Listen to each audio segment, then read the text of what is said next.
अगं यशोदा, मला कळतंय. अगं पण त्याने हे मागून घेतलं होतं का? त्याच्या हातात होतं का आपण कसं जन्माला यावं ते? अगं तू असं बोलल्या त्याच्या मनावर परिणाम होतो. त्याने जीवाला काही बरं वाईट करून घेतलं तर? मला कळतंय.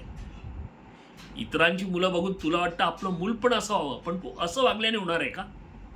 आहे त्या परिस्थितीत काय करता येईल याचा विचार केला पाहिजे. मला वाईट वाटत नाही. अगं माझ्याकडे येऊन लोक ज्योतिषी शिकले, वाचस्पती झाले, आचार्य झाले, आणि माझ्या मुलाला काही करता आलं नाही, मला वाईट वाटत असेल. अगं पण हा त्याच्यावर मार्ग आहे का? हा, अरे आदित्य, रडू नको बेटा. अरे आपण मार्ग काढू काहीतरी. हे बघ, देव जे करतो ना ते चांगल्यासाठी करतो. याच्या मागे त्याची काहीतरी फार मोठी योजना असेल.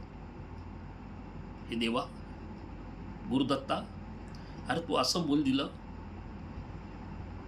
कदाचित तुला वाटलं असेल, नाही तुला वाटलंच असेल, कारण तू जे करतो ते योजना करूनच करत असतो. प्रत्येक गोष्टीमागे तुझा काहीतरी हेतू असतो.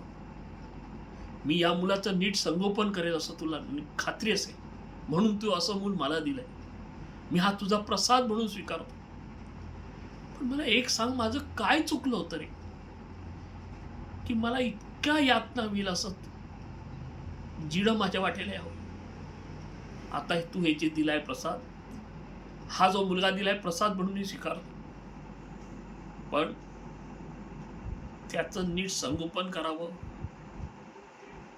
त्याच्यासाठी काय करावं ती बुद्धी आणि ते बळ मला दे. हे गुरुदत्ता, एवढं करणे. गुरुदेव दत्त, गुरुदेव दत्त.